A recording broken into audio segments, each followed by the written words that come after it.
Bienvenidos. Esto es América Noticias bajo la dirección general de Carlos Vasallo. Estos son los titulares que marcan la jornada informativa de hoy. Trump amenaza, Irán desafía y el alto al fuego pendiendo de un hilo. Mientras desde Washington lo dicen sin filtro, Cuba está destinada a caer, les contamos. Y en medio de la tensión, una tragedia sacude Doral, 2 vidas que se apagan en segundos. Tenemos los detalles. En Miami-Dade, de la confianza al fraude, una pareja acusada de robar más de $200,000. ¿Qué pasó? Y además Miguel Cosío analiza junto a Sami Eppel, experto en temas de Medio Oriente, el frágil alto al fuego con Irán y la reapertura del estrecho de Hormuz. Mientras Camilo Egaña pone en contexto la guerra y su impacto en la imagen de Trump junto al estratega político republicano Franklin Camargo, información confiable y al momento. Aquí en América Noticias. Comenzamos.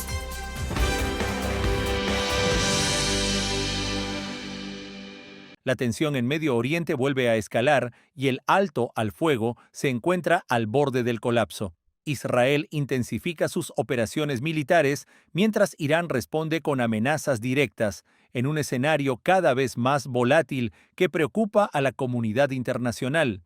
En las últimas horas, el ejército de Israel confirmó la muerte de Mohamed Samir en la Franja de Gaza, a quien identificó como un operador clave en la fabricación de cohetes y drones para Hamás. Según las autoridades israelíes, el individuo operaba bajo la cobertura de periodista, lo que ha generado una fuerte controversia.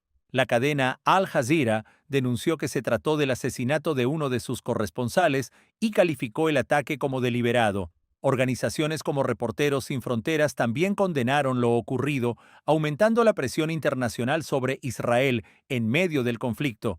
Mientras tanto, el frente en Líbano también se intensifica. Israel ejecutó uno de los ataques más contundentes en Beirut desde el inicio de la guerra, donde aseguró haber abatido a un alto miembro vinculado a Hezbollah. En este escenario, el presidente de Estados Unidos, Donald Trump, advirtió que mantendrá desplegadas fuerzas militares alrededor de Irán hasta que se cumpla plenamente el acuerdo. Además, lanzó una advertencia directa: si hay incumplimientos, Estados Unidos respondería con una ofensiva más grande y más fuerte. Trump también aseguró que el estrecho de Hormuz permanecerá abierto y que Irán no desarrollará armas nucleares, en medio de esfuerzos por sostener un alto al fuego condicional de 2 semanas. En paralelo, el conflicto nuclear continúa siendo un factor clave. Teherán dejó claro que no detendrá el enriquecimiento de uranio, pese a las exigencias de Estados Unidos e Israel, lo que complica aún más las negociaciones previstas para los próximos días en Pakistán. Estados Unidos, por su parte, se prepara para estas conversaciones con una delegación de alto nivel, en un intento por sostener la tregua. Sin embargo, dentro de la propia administración, existe preocupación de que los ataques en Líbano puedan poner en riesgo cualquier avance diplomático. El panorama es claro: ataques en Gaza, bombardeos en Beirut, amenazas desde Irán, presión militar de Estados Unidos y tensión en rutas estratégicas. Todo esto en medio de una negociación que pende de un hilo y que podría definir el rumbo inmediato del conflicto. La situación ya no es solo regional. El riesgo de una escalada mayor crece minuto a minuto. Seguiremos informando. Soy Camilo Lavastilla para América Noticias.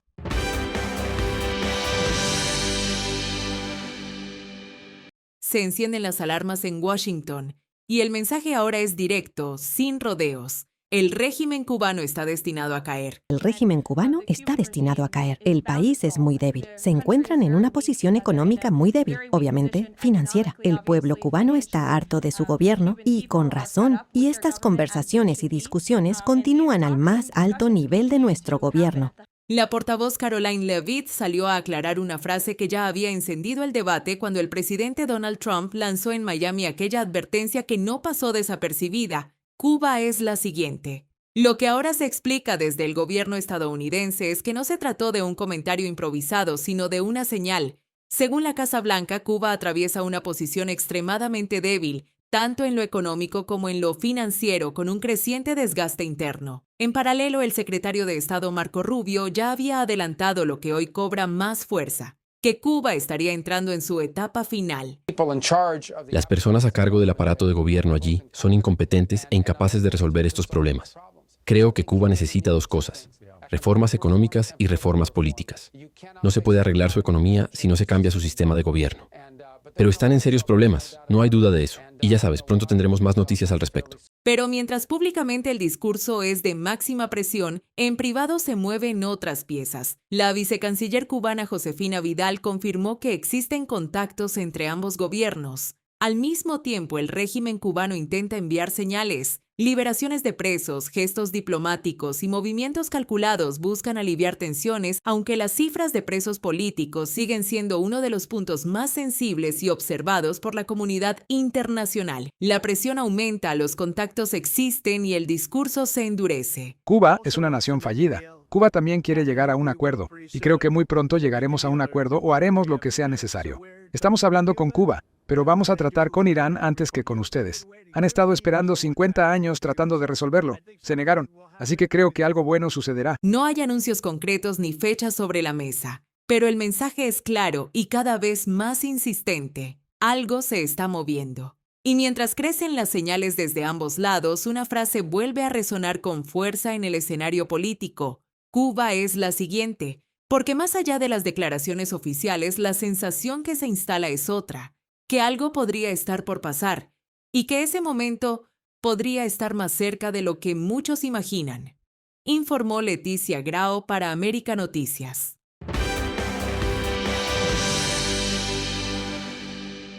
Otra movida más desde La Habana, pero con un matiz que llama la atención y levanta sospechas. El viceprimer ministro Óscar Pérez Oliva Fraga vuelve a poner sobre la mesa la idea de atraer dinero del exilio, algo que el régimen ya ha intentado antes, pero ahora con un nuevo empaque, porque no es la primera vez que el poder en Cuba invita a los cubanos en el exterior a invertir. Ese discurso ya lo usaron, en medio de crisis tras crisis. Lo diferente ahora, y aquí está lo clave, es cómo dicen que se podrá hacer. En los 70, el gobierno cubano viene desarrollando un diálogo permanente con la comunidad cubana residente en el exterior y insertando cada vez más esta comunidad en todo lo que acontece en nuestro país. Que los cubanos que no tienen una residencia efectiva en nuestro país puedan participar o ser dueños de empresas privadas en Cuba, aun cuando no tengan esta condición. Además, se abre otra vía: invertir desde el extranjero a través de empresas constituidas fuera de Cuba bajo la Ley 118 de Inversión Extranjera, una herramienta que históricamente estuvo limitada a negocios con el Estado. Ahora, en teoría, se amplía el acceso, pero sin eliminar el control.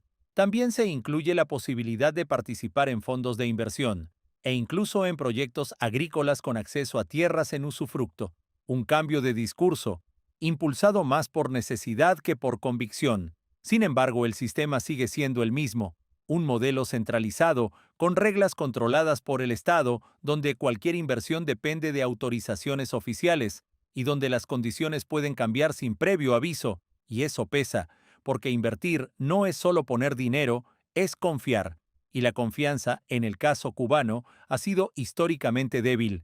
Por eso, aunque el régimen hable de oportunidades, el escepticismo domina. Desde Estados Unidos, el secretario de Estado Marco Rubio lo dejó claro: no se puede arreglar la economía sin cambiar el sistema. Y la pregunta sigue en el aire: ¿quién va a invertir millones en un modelo que no ofrece seguridad jurídica? Has survived on subsidies from the Soviet Union and now from Venezuela. They don't get subsidies anymore, so they're in a lot of trouble. And the people in charge, they don't know how to fix it. So they have to get new people in charge. That's what happens. Al final, lo que se repite es una fórmula conocida: ajustes puntuales, anuncios que suenan a apertura, pero sin tocar el fondo del problema. Pero la duda sigue en el aire. ¿Es esta vez diferente? ¿O es simplemente otra señal de que La Habana está desesperada por conseguir dólares en medio de una crisis que no da tregua? Seguiremos informando. Soy Camilo Lavastilla para América Noticias.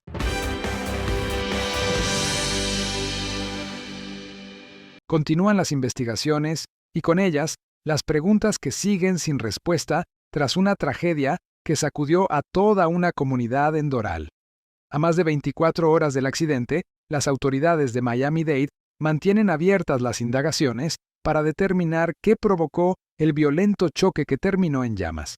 El punto exacto, en Northwest 87 Avenue y 54 Street, se ha convertido en símbolo de dolor. Allí, el vehículo en el que viajaban dos adolescentes perdió el control, se salió de la vía, impactó contra un poste y en cuestión de segundos quedó envuelto en fuego.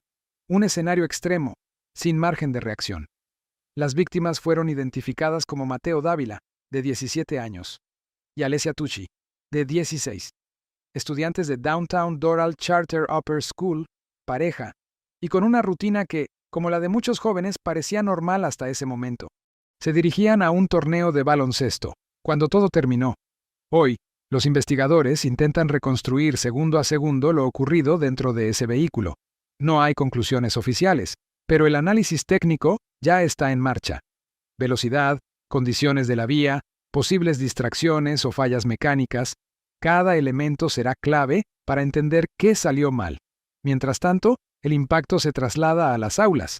La escuela ha activado apoyo psicológico para estudiantes, maestros y personal, en medio de un ambiente completamente marcado por el luto. La pérdida no es solo individual, es colectiva. Mateo era parte del equipo de baloncesto. Alessia, una estudiante muy querida. Dos jóvenes con planes, con círculos sociales activos, con historias que apenas comenzaban y que hoy dejan un vacío difícil de procesar. Mi hija era mi pequeño ángel, mi primer tesoro. Era un alma libre. Le encantaba el amanecer, el atardecer. El caso también vuelve a poner sobre la mesa una realidad preocupante en Florida. Los accidentes de tránsito siguen siendo una de las principales causas de muerte entre adolescentes. Factores como la velocidad, la inexperiencia y las distracciones al volante continúan siendo una combinación letal. En Doral, el duelo sigue creciendo. Mensajes, flores, homenajes espontáneos y una comunidad que intenta asimilar lo ocurrido mientras espera respuestas. Porque más allá del dolor, hay una necesidad urgente de entender. La investigación continúa y cada detalle cuenta. Pero mientras llegan esas respuestas, queda una certeza imposible de ignorar. Todo ocurrió en segundos y cambió vidas para siempre, informó Enrique López para América Noticias.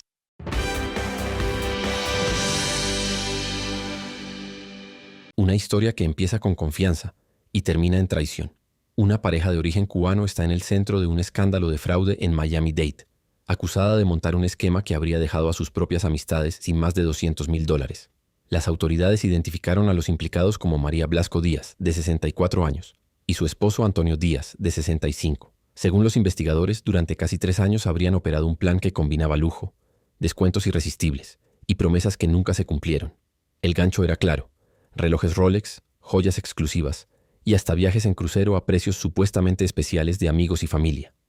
Ofertas difíciles de rechazar, especialmente viniendo de personas cercanas y de confianza, pero todo, según la investigación, era parte del engaño. Las víctimas entregaron grandes sumas de dinero, solo en relojes, casi $140,000.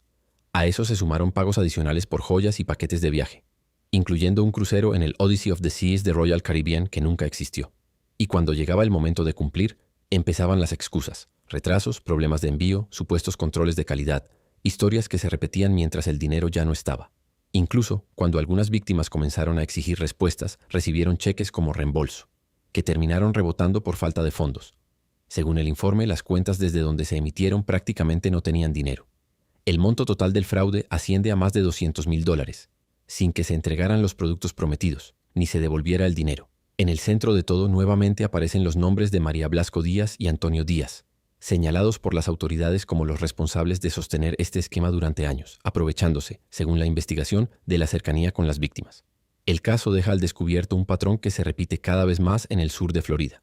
Estafas que no vienen de desconocidos, sino de personas cercanas, que se aprovechan de la confianza para sostener esquemas durante meses, o incluso años. Ahora, ambos enfrentan cargos graves que podrían llevarlos a pasar años en prisión, mientras la justicia intenta reconstruir cómo lograron mantener el engaño durante tanto tiempo. Pero más allá del proceso legal, queda una lección que golpea fuerte. Cuando el fraude viene disfrazado de amistad, el daño es doble. Y en este caso, el precio de confiar terminó siendo demasiado alto, informó Alejandro Montes de Oca para América Noticias. Esto es Voces de Cuba. La verdad que se vive y se cuenta sin miedo. Ya el descaro ha llegado al límite ya, de verdad. Descaro, la hipocresía. Miseria. Esto es lo que es. Sale Bruno a decir que si el derecho y la inalienable de la libre determinación de los pueblos, la soberanía, cada pueblo tiene el derecho de escoger. ¿Qué pueblo tiene derecho a escoger qué cosa, chicos? ¿Quién ha escogido? ¿Quién puede escoger aquí nada? Mira, miseria es lo que uno tiene. Nunca ha querido escogerla, ni mucho menos. ¿Qué derecho tiene el pueblo de escoger nada? ¿Cómo que derecho? ¿De qué tú estás hablando? Parece que la mente la estás perdiendo de tanto papelito y tratadito que estás haciendo en el exterior.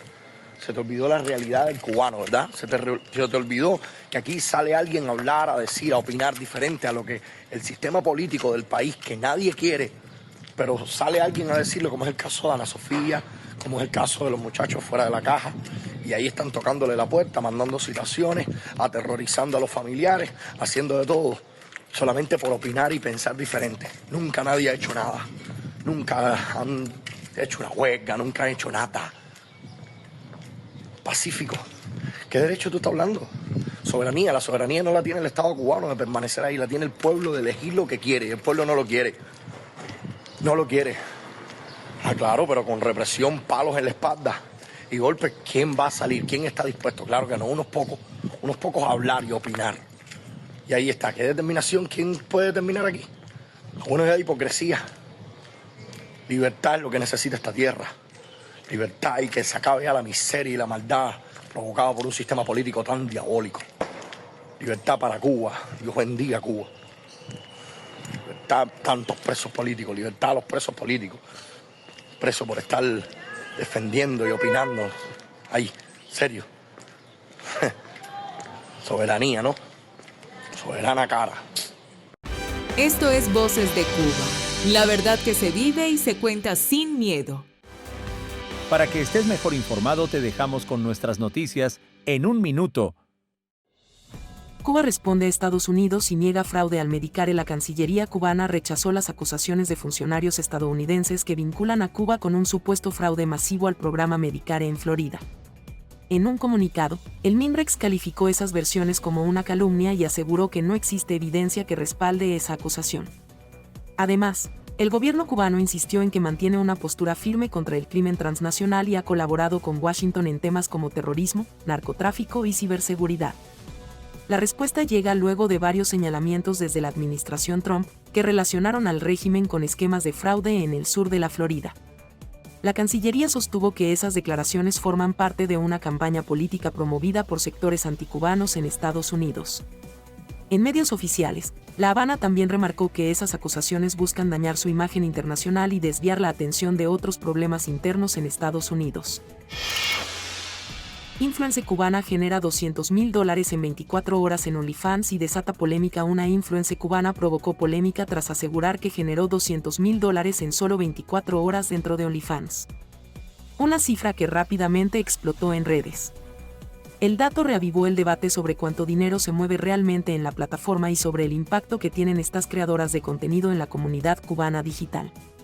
Para muchos, el caso confirma que Miami se ha convertido en un centro clave para este negocio, donde varias cubanas han logrado audiencias enormes.